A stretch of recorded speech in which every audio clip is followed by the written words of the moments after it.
Hi there, this is Gary Ryan Blair with a great message titled, What's Your Everest? With an elevation of 29,035 feet, Mount Everest serves as a supreme symbol of man's struggle to achieve. As a metaphor, Everest is simple and pure. Man versus nature. It approaches a universal understanding of our primal desire to conquer and will eternally stand as a symbol of triumph in the face of great obstacles, as an inspiring force for elevating our sights, and for rising to meet the mental and physical demands of a big challenging goal. And for the purposes of this message, we're going to focus in on the word elevate. And by the time we're done, I hope to convict you with the belief that you can, that you will, and you must aim higher, and that it's your right and your responsibility to shoot for the moon, and most importantly, that it is your destiny to conquer your own personal Everest. So let's begin with a brilliant quote by Henry David Thoreau, who said, "I know of no more encouraging fact than the unquestionable ability of man to elevate his life by conscious endeavor." So what exactly does it mean to elevate your life? Elevate is a transitive verb which means to exalt, to lift up, and to improve morally, intellectually, physically, relationally, financially, culturally, you name it. And in the spirit of making this a message that will catapult your life and your overall performance to another orbit, I offer the following game plan which you can implement to pursue and to ultimately achieve your own personal Everest. Point number 1 is to elevate your vision. So you must come to the understanding you'll never be greater than the vision that guides you.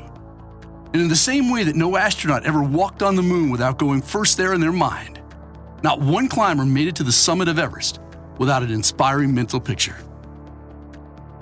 Sir Edmund Hillary and Sherpa Tenzing Norgay reached the 29,035-foot summit of Everest on May 29, 1953, thus becoming the first people to stand atop the mountain. See, a compelling vision of their performance inevitably guided and inspired all the years of hard work. And the same exact principle applies to you, to your past, to your current, and all your future achievements. Your vision is not just a picture of what you could be, do, or even have. It's an appeal to elevate yourself. It's a call to become something more, something better, and much greater. It's a challenge to go to a place mentally where you've never been before.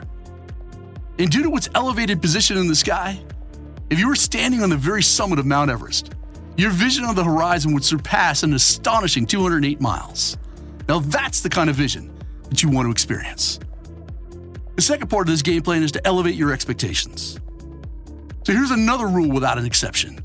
You get out of life what you expect out of life. You see what you expect to see. You feel what you expect to feel. You act how you expect to act, and you achieve what you expect to achieve. Elevating the expectations you have of yourself and those around you profoundly influences everything in your life. And I'm talking your health, your wealth, your happiness, your career, your relationships, and all of your abilities. You must demand and expect greatness from yourself. You must expect to win in advance. You must expect that great things will happen in your life. And then you've got to work hard and pay the necessary price in order to make them happen. The youngest person to climb Everest was 13-year-old Jordan Romero from the United States, who reached the summit on May 22, 2010. And the oldest was an 80-year-old gentleman from Japan who reached it on May 23, 2013.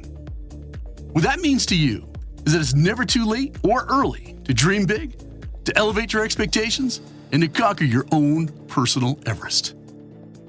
And point number 3 in our 3-point plan is to elevate your standards. Now let this next thought marinate in your mind for a while.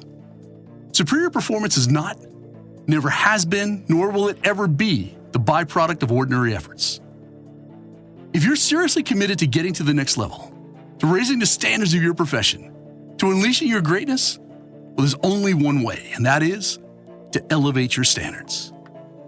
See, with high standards, you dramatically increase what is possible in your life.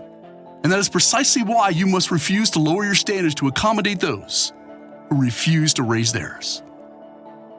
Those who have reached the summit of Everest display a zero tolerance for mediocrity, for self-doubt, and any behavior that could potentially undermine victory.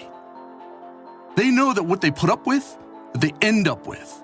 And as a result, they've elevated standards for themselves and for those around them. And that's why you must never apologize or feel guilty for having high standards. As I assure you, that the people you want to have in your life will rise to meet them. Now, as we wrap this one up, I want you to consider the implications of this question. How long are you going to wait before you elevate your vision? Before you expect and demand more from yourself? Before you raise your standards for yourself and for those around you? See, there's no better time than right now to dream big and to elevate your life. And there's no better program to learn how to conquer your own personal Everest than the 100-Day Challenge. And you can learn everything you need to know about this high-performance, rapid execution program by going to 100daychallenge.com.